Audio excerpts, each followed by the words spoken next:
Shalom saudara-saudara yang dikasihi oleh Tuhan kita Yesus Kristus. Firman Tuhan pada kita saat ini terambil dari Galatia 3 ayat 26. Berbunyi demikian. Sebab kamu semua adalah anak-anak Allah karena iman di dalam Yesus Kristus. Demikianlah firman Tuhan. Shalom Bapak Ibu saudara-saudara yang dikasihi oleh Tuhan. Setiap orang pasti bertanya dalam hati kita semua. Siapa saya sebenarnya? Apa nilai saya di mata orang lain? Ada orang yang mencari identitas lewat kekayaan, ada yang mengejar pengakuan, bahkan ada yang melihat dari media sosial seberapa pantaskah mereka hidup. Tetapi jawaban firman Tuhan kepada kita saat ini jelas bahwa kita semua adalah anak-anak Allah dalam iman di dalam Yesus Kristus. Oleh karena itu Bapak Ibu saudara-saudara yang dikasihi oleh Tuhan, ada sebuah cerita demikian. Seorang anak kecil yang suka main bola di lapangan kampung, teman-temannya sering mengejek karena sepatunya butut, bajunya robek dan tubuhnya kecil.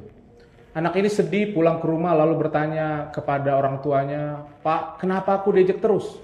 Kenapa mereka bilang aku tidak berharga?" Bapaknya tersenyum lalu berkata, "Jangan kau dengarkan kata-kata orang. Ingatlah ini, kamu itu anakku. Selama kamu anakku, kamu berharga. Kamu dikasihi dan kamu tidak sendirian." Lalu dia memeluk anaknya. Sejak itu si anak jadi lebih percaya diri. Bukan karena sepatunya yang baru, bukan karena badannya yang bagus, yang hebat, tetapi ia tahu karena ayahnya mengasihinya. Demikianlah kita di hadapan Tuhan. Dunia bisa mengejek, menolak, merendahkan kita, tetapi identitas kita tetap kokoh. Kita adalah anak-anak Allah. Anak Allah bukan karena usaha, melainkan karena iman. Jemaat di Galatia waktu itu bingung. Ada orang berkata mereka harus taat pada hukum Taurat untuk bisa diterima Allah. Paulus menjawab, tidak, kita menjadi anak Allah bukan karena hukum, bukan karena tradisi, melainkan karena iman kepada Yesus Kristus.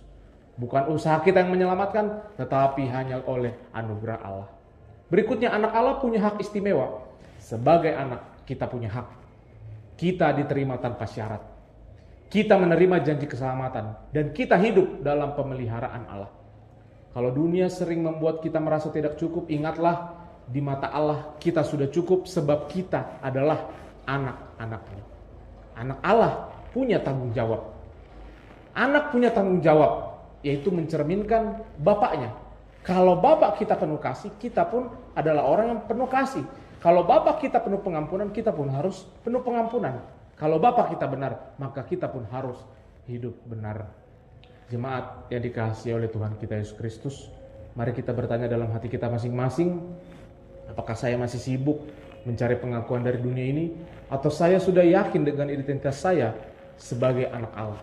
Apakah hidup saya sudah mencerminkan kasih dan kebenaran Bapa yang ada di surga?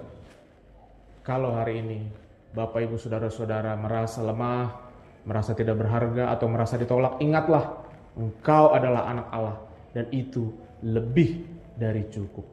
Bapak Ibu Saudara-saudara yang dikasihi oleh Tuhan, untuk menutup renungan kita saat ini, Galatia 3 ayat 26 ingin menegaskan, kamu semua adalah anak-anak Allah karena iman di dalam Yesus Kristus.